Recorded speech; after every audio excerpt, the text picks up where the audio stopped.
देखिए, बिहार में बीपीएससी अभ्यर्थियों के द्वारा पिछले 16 दिनों से सत्याग्रह आंदोलन के तौर पर उनका अनशन पटना के गर्दनी बाग धरना स्थल पर की जा रही है। बता दें कि इधर खबर आ रही है कि बीपीएससी आयोग के द्वारा बीपीएससी पीटी की जो परीक्षा पटना का जो रद्द हुआ था उसका समय जो है वो 4 जनवरी को मुकर्रर कर दिया गया है। अब बीपीएससी अभ्यर्थियों के पास 48 घंटा का समय बचा हुआ है और ऐसे में कुछ दूर दूर तक ऐसा मतलब कि नहीं लगता है कि बीपीएससी आयोग पूरे बिहार में पीटी की जो परीक्षा है उसको रद्द करके फिर से री एग्जाम लेगा। बता दें कि इसको लेकर अब राजनीति भी होने लगी है। पीके यानी कि प्रशांत किशोर अपने पहले से ही जो ऐलान किया था उसके तहत आज पटना के हृदय स्थली गांधी मैदान के बापू मूर्ति के पास वो आमरण अनशन पर बैठ गए हैं। बड़ी खबर बिहार की राजधानी पटना से है, जहां 17वीं बीपीएससी प्रारंभिक परीक्षा पूरे बिहार में रद्द की जाए और फिर से बिहार में एक साथ इस परीक्षा को दोबारा कराया जाए। इस मांग को लेकर बीपीएससी के सैकड़ों अभ्यर्थियों के द्वारा 17वें दिन भी अनशन, प्रदर्शन, धरना, सत्याग्रह आंदोलन लगातार जारी है। यूपी न्यूज 9 के द्वारा छात्रों के आंदोलन की पल पल की खबर भी आप तक पहुंचाई जा रही है। आज बिहार बंद को लेकर पप्पू यादव और उनके समर्थकों और विपक्षी पार्टियों के विभिन्न छात्र संगठनों के द्वारा बिहार बंद आंदोलन के तहत नेशनल हाईवे और रेल मार्ग को रोकने का प्रयास किया गया, जिसका असर भी दिखाई दिया। आपको बता दें, पटना के सचिवालय हाल्ट पर पप्पू यादव के समर्थक सुबह से ही रेल का चक्का जाम करने के लिए पहुंच गए।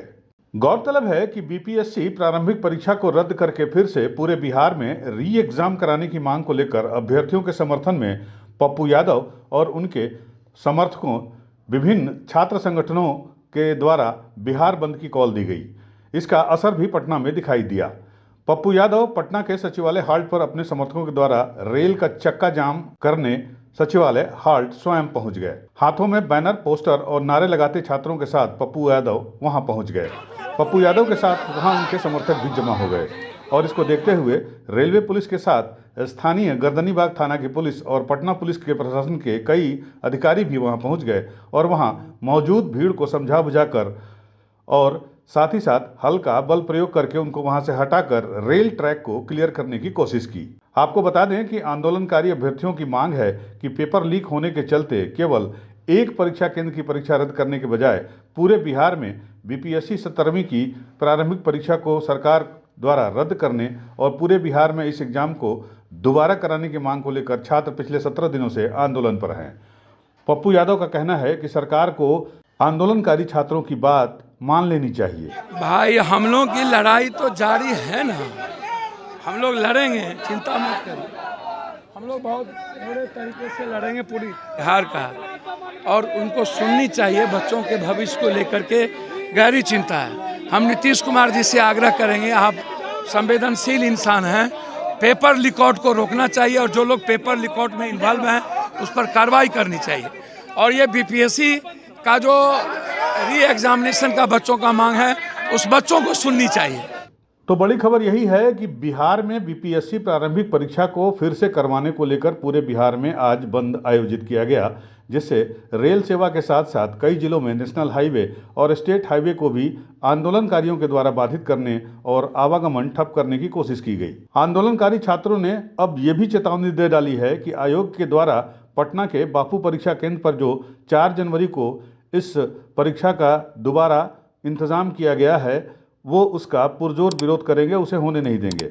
उधर आरजेडी के प्रवक्ता एजाज अहमद ने कहा है कि पिछले 17 दिनों से कड़कड़ाती ठंड के बीच धरने पर बैठे अभ्यर्थियों को न्याय दिलाने के लिए नीतीश सरकार कतई गंभीर दिखाई नहीं दे रही है। के स्तर से जो छात्रों के साथ न्याय और न्याय के प्रति जो गंभीरता नहीं दिख रही है, उसके कारण कहीं ना कहीं जो अभ्यर्थी हैं उनमें आक्रोश है, उनमें गुस्सा है, लेकिन सरकार और सरकार के स्तर से उनको न्याय देने के प्रति गंभीरता नहीं दिखाई जा रही है। बिहार में नफरत फैलाने वाली शक्तियां कहीं ना कहीं नौकरी और रोजगार नहीं मिले, इसके लिए तरह तरह का खेल खेल रही है, तरह तरह का प्रपंच कर रही है।